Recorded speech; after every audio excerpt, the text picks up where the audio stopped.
Welcome to the channel exam proof always with you. और आज हम देखने वाले हैं पॉलिटिक्स ऑफ प्लान डेवलपमेंट का पार्ट 2।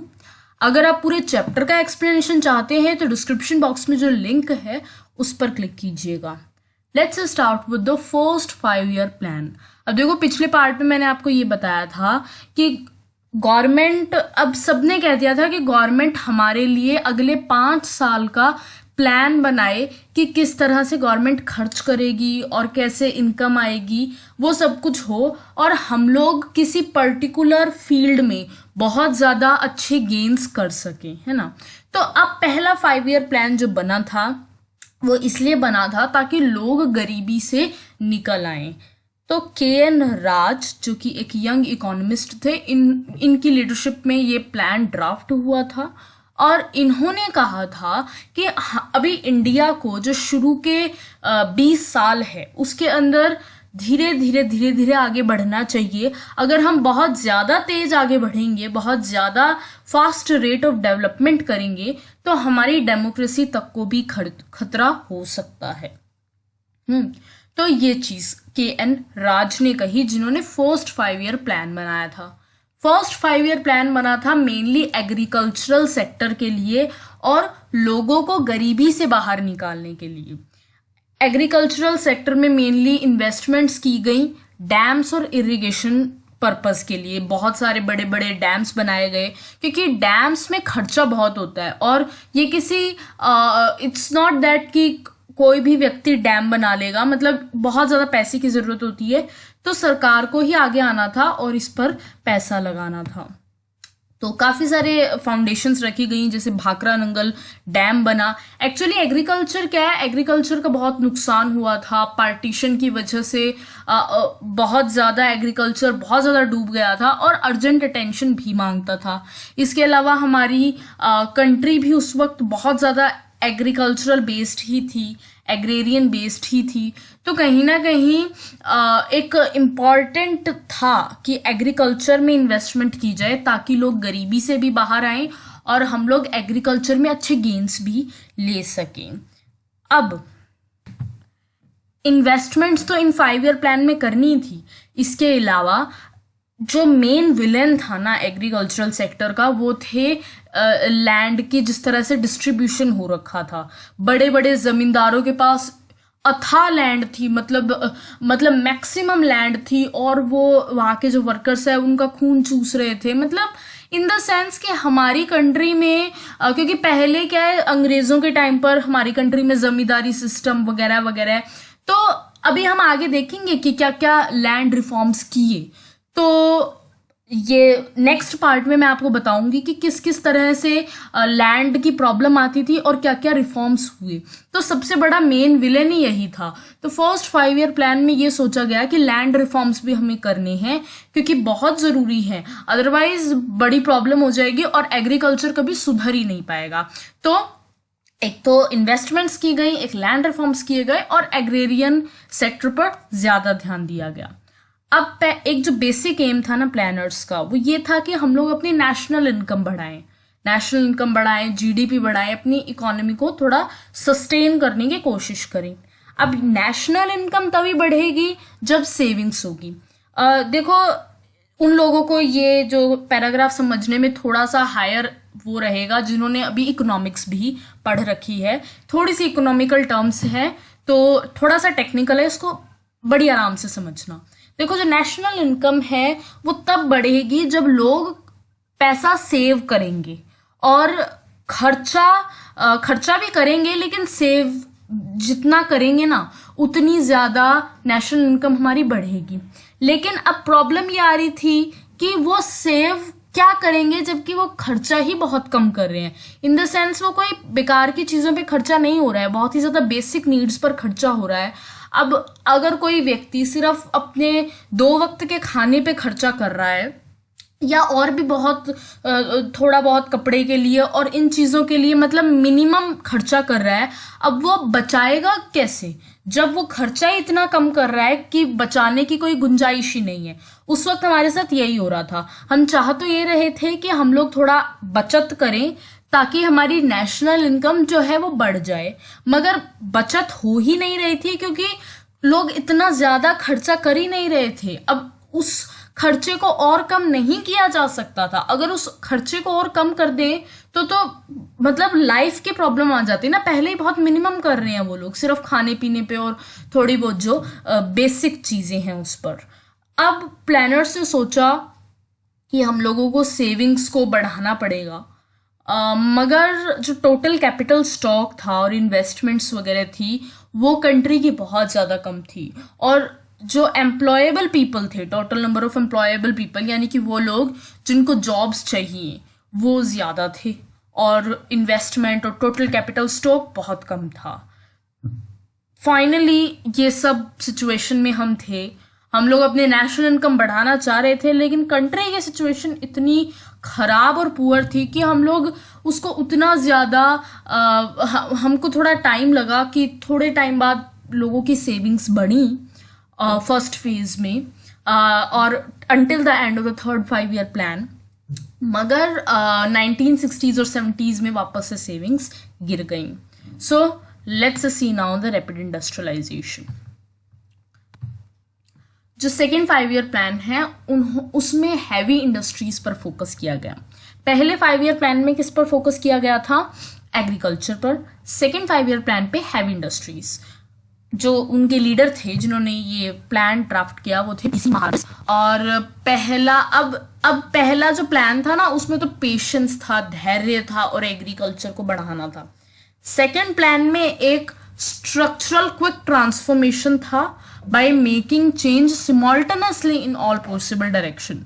मतलब एकदम से इकोनॉमी का स्ट्रक्चरल ट्रांसफॉर्मेशन हो जाना, इंडस्ट्रीज लग जाना, लोगों का उसमें वो हो जाना, ऐसा सोचा गया था। लोग उसमें एम्प्लॉय हो जाएंगे, एग्रीकल्चर से कुछ लोग निकलकर इंडस्ट्रीज में चले जाएंगे और हमारी कंट्री में तेज तेज इंडस्ट्रीज भी बढ़ेंगी। कांग्रेस जब ये इस प्लान के फाइनलाइज होने से पहले कांग्रेस पार्टी ने अपना एक सेशन किया था अवधी में, मद्रास सिटी के पास एक शहर है अवधी, उसके अंदर। और उन्होंने कहा था कि हम लोग सोशलिस्ट पैटर्न के अकॉर्डिंग चलेंगे, यानी कि गरीब पिछड़े तबकों को आगे लाने की कोशिश की जाएगी, उनकी अपलिफ्टमेंट करने की कोशिश की जाएगी। अब जो गवर्नमेंट है, ये जो सेकेंड 5 ईयर प्लान है इसमें गवर्नमेंट की ये सोच साफ साफ दिख गई। क्यों दिख गई? क्योंकि उन्होंने टैरिफ्स लगा दिए इंपोर्ट्स पर, यानी कि अगर आपको इंपोर्ट करना है तो आपको कुछ टैक्स, हैवी टैक्स पे करना पड़ेगा, पर्टिकुलर क्वांटिटी में ही कर सकते हो वगैरह वगैरह। मतलब कई तरह के टैरिफ्स लगते हैं, तो वो लगा दिए थे ताकि हमारे जो घर के इंडस्ट्रीज हैं, जो हमारे घर के लोग हैं, प्रोड्यूसर्स हैं, उनको प्रोटेक्ट किया जा सके और वो ज़्यादा अच्छी तरह से ग्रो करें, चाहे वो पब्लिक सेक्टर में हो चाहे वो प्राइवेट सेक्टर में हो। इसके अलावा जो सेविंग्स और इन्वेस्टमेंट है इस पीरियड में थोड़ी बहुत बढ़ी, जिसकी वजह से bulk of industries like electricity, railway, steel, machineries and communications, ये सब पब्लिक सेक्टर में डेवलप किए जाने थे। अब इंडस्ट्रियलाइजेशन के लिए बहुत ज़्यादा पुश था और ये इंडिया की डेवलपमेंट के लिए एक टर्निंग पॉइंट भी था। काफ़ी सारी फाउंडेशंस भी इस टाइम रखी गई थी। Will see that in the major outcomes. देखो ये जो ऊपर वाला टॉपिक है that is the key controversies, no it's 5 year plan and the major outcomes, they are very much linked. तो जैसे ही मैं उसके ऊपर पहुंचूंगी तो आपको ये जो पढ़ा रही हूँ ये भी और ज़्यादा समझ आएगा। मैं इसका रेफरेंस देती रहूँगी, तो अगर आपको थोड़ा कम भी समझ आ रहा है तो डोंट वरी, जैसे ही आप मेजर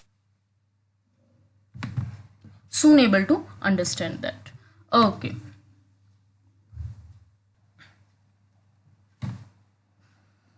देन इस इंडस्ट्रियलाइजेशंस की प्रॉब्लम भी बहुत ज़्यादा थी। मतलब क्योंकि देखो जैसे एग्रेरियन सेक्टर में हमको थोड़ी बहुत प्रॉब्लम आई, वैसे ही हम जब यहाँ पे डेवलपमेंट कोई भी हम चेंज करने की कोशिश करते हैं, ये मान के चलो कि कोई ना कोई प्रॉब्लम ज़रूर आएगी। तो जब हम इंडस्ट्रीज़ भी डेवलप कर रहे थे हमारे पास काफ़ी प्रॉब्लम्स आई, जैसे कि हम लोग टेक्नोलॉजी हमारे पास थी ही नहीं, तो हमको अपना फॉरेन एक्सचेंज टेक्नोलॉजी को लेने के लिए एक ग्लोबल मार्केट, मतलब बाहर के देशों से टेक्नोलॉजी इंपोर्ट करने के लिए उनको पैसे देने पड़े बदले में, और वो टेक्नोलॉजी इंपोर्ट करनी पड़ी।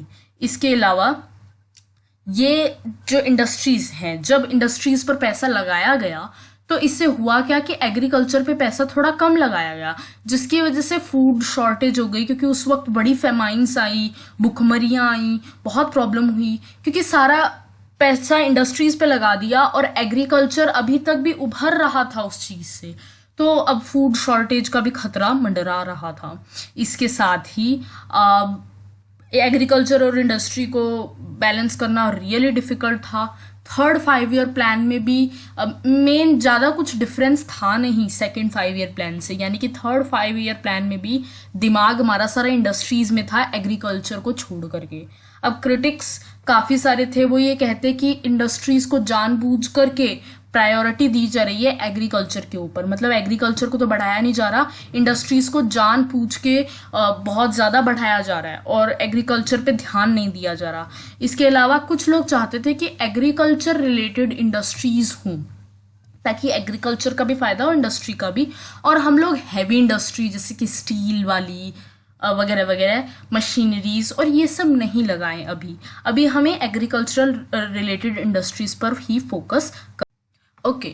सो ये मेन चीज़ थी। अब यहाँ पर आप देख सकते हैं एक ग्राफ दे रखा है, यहाँ पर देखिएगा फर्स्ट 5 ईयर प्लान और सेकंड 5 ईयर प्लान में कैसे कैसे डिमार्केशन हुआ रिसोर्सेज का अलग अलग इन एरियाज में। You can just have a look over it. अब हम चलते हैं की कंट्रोवर्सीज की ओर। देखो, जब भी कोई डेवलपमेंट मॉडल बनता है तो कभी कभार कुछ कॉन्फ्लिक्ट्स और प्रॉब्लम्स और कंट्रोवर्सीज हो जाती हैं। इंडिया के केस में भी हुआ था और वही हम यहाँ पर देखने वाले हैं। Let's start with agriculture versus industry. देखो, जो हमारे पास मनी होता है, जो रिसोर्स होता है ना लगाने का, वो लिमिटेड होता है। अब प्रॉब्लम ये आ रही थी कि अब हम अपना दिमाग एग्रीकल्चर पे लगाएं, अपने रिसोर्सेज के इंडस्ट्रीज के लिए लगाएं, क्योंकि उस वक्त का एग्रीकल्चर भी हमारा बहुत अच्छा नहीं था और इंडस्ट्रीज तो खैर मरी ही पड़ी थी। तो अब किस तरफ रिसोर्सेज, पब्लिक के रिसोर्सेज जाएं, जो हमारे पूरे कंट्री के रिसोर्सेज हैं, हम कहाँ लगाएं। देखो, पहले 5 ईयर प्लान में हमारा पूरी तरह से दिमाग था कि हम लोग कहाँ पर लगाएंगे, हम लोग एग्रीकल्चर पे लगाएंगे और उससे गेन करेंगे। लेकिन सेकेंड और थर्ड 5 ईयर प्लान जो है वो पूरी तरह से हमारा दिमाग इंडस्ट्री वाला हो गया था कि हम लोग इंडस्ट्रीज को बढ़ाने के लिए, उनको ओपन अप करने के लिए, उनको बूस्ट अप करने के लिए लगाएंगे।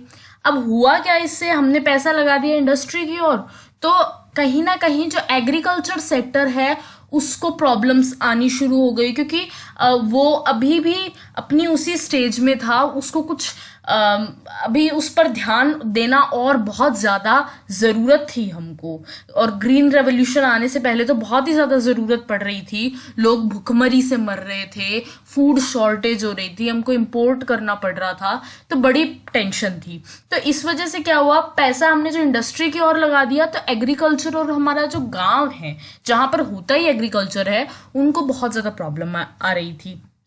गांधीयन इकोनॉमिस्ट्स जैसे कि J.C. कुमारप्पा, उन्होंने कहा कि हम लोगों को रूरल इंडस्ट्रियलाइजेशन करना चाहिए, यानी कि जो गांव के लोग हैं वो खेती करते हैं, तो वहाँ पर इंडस्ट्रीज खोलो, वहाँ का इंडस्ट्रियलाइजेशन होना चाहिए, जिसकी वजह से क्या है, हमको थोड़ा फायदा पड़ेगा।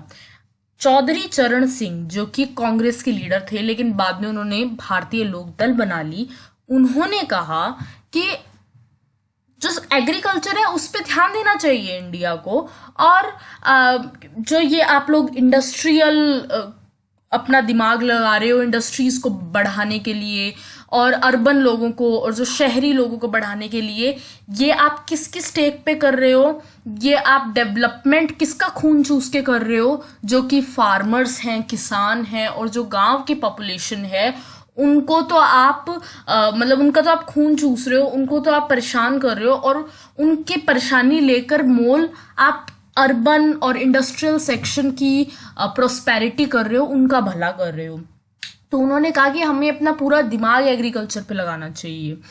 अब ये तो बात हो गई जो लोग इस तरह का कुछ चाहते थे। अब कुछ ऐसे लोग भी थे जो इंडस्ट्रियल प्रोडक्शन के साथ थे, उन्होंने कहा कि सिर्फ इंडस्ट्रीज खुलने से ही हमारी गरीबी से लोग निकल पाएंगे, क्योंकि उनको उससे क्या होगा, एम्प्लॉयमेंट मिलेगी। एक इंडस्ट्री जगह कम घेरती है और कई सारे लोगों को बहुत ज़्यादा रोजगार प्रदान करती है, बहुत ज़्यादा एम्प्लॉयमेंट देती है। तो इससे क्या होगा, एम्प्लॉयमेंट आएगी, लोगों के पास इनकम आने लग जाएगी, और वो जो पॉवर्टी का साइकिल है उससे लोग बाहर निकल जाएंगे, गरीबी से बाहर हो जाएंगे। ये जो लोग थे जो ये बात कहते हैं, इन्होंने ये भी कहा कि हम, ऐसा नहीं है कि इंडिया के पास कोई एग्रेरियन स्ट्रेटजी नहीं है, कि हमने एग्रीकल्चर के लिए कुछ नहीं किया। गवर्नमेंट ने इतना तो कुछ किया है, ऊपर से हमने लैंड रिफॉर्म्स भी किए हैं, जैसे कि लैंड सीलिंग्स की हैं, और भी आगे हम देखेंगे खूब सारे लैंड रिफॉर्म्स किए हैं। प्रॉब्लम ये आ रही है एग्रीकल्चर में अब और ज़्यादा इन्वेस्टमेंट की ज़रूरत नहीं है। एक्चुअली जो भी गवर्नमेंट रिफॉर्म्स कर रही है उसका इम्प्लीमेंटेशन अगर होगा तभी एग्रीकल्चर सेक्टर को कोई फायदा होगा, वरना कितनी ही करते जाओ कोई फायदा नहीं है। जो फेलियर है वो इसी वजह से आ रहा है क्योंकि नॉन इम्प्लीमेंटेशन है। और ये नॉन इम्प्लीमेंटेशन, ये जो एग्रीकल्चरल रिफॉर्म्स जो वो हैं सॉल्यूशंस, ये क्यों नहीं पूरी तरह इम्प्लीमेंट हो पा रहे, क्यों नहीं असल में एग्रीकल्चर का भला क्यों नहीं हो पा रहा? क्योंकि जो लैंड ओइंग क्लास है, यानी कि जो बड़े बड़े जमींदार हैं, वो बड़े ही पावरफुल हैं, उनके पास पॉलिटिकल पावर है। तो जब ये जो बड़े बड़े जमींदार हैं जिनके पास गलत तरह से पॉलिटिक्स में घुसे हुए हैं और अपने इंटरेस्ट्स के लिए जो ये गलत काम कर रहे हैं, जब तक ये लोग ये नहीं छोड़ेंगे तब तक कुछ नहीं हो सकता। दूसरी बात क्या है, इन्होंने ये बात कही, जो लोग ये चाह रहे थे कि इंडस्ट्रीज पर पैसा लगाया जाए, वो ये कह रहे थे कि देखो इंडस्ट्रीज में क्या है कि एम्प्लॉयबिलिटी ज़्यादा होती है, मतलब एग्रीकल्चर में क्या है, फूड ज़्यादा मिलेगा, बंदे उतने नहीं चाहिए आपको काम करने वाले। और इंडस्ट्रीज में क्या है, छोटी सी जगह पे इंडस्ट्री होती है, मतलब इतना बड़ा जमीन नहीं घेरती, और काफी सारे लोगों को रोजगार देती है। अब लोगों को रोजगार मिलेगा तो एम्प्लॉयमेंट मिलेगी, तो क्या आएगी, इनकम आएगी, पैसा आएगा, पैसा आएगा तो वो लोग गरीबी से बाहर निकलेंगे। तो यही कहा गया कि जो एग्रीकल्चर पे सारा पैसा लगा देने का मतलब है कि पॉवर्टी से लोग बाहर ही नहीं आएंगे, क्योंकि एग्रीकल्चर में उतनी एम्प्लॉयबिलिटी नहीं होती। इंडस्ट्रीज में अगर पैसा लगाया जाएगा तो बहुत ज्यादा एम्प्लॉयमेंट जनरेट होगी और पॉवर्टी से भी लोग बाहर निकलेंगे। तो they also argue that even if the government had spent more money on agriculture, it would not have solved the massive problem of rural poverty. Rural poverty, जो गांवों की गरीबी है, वो एग्रीकल्चर पे ज्यादा पैसा लगाने से बिल्कुल भी सॉल्व नहीं होगी। हमें इंडस्ट्रीज पर पैसा लगाना होगा।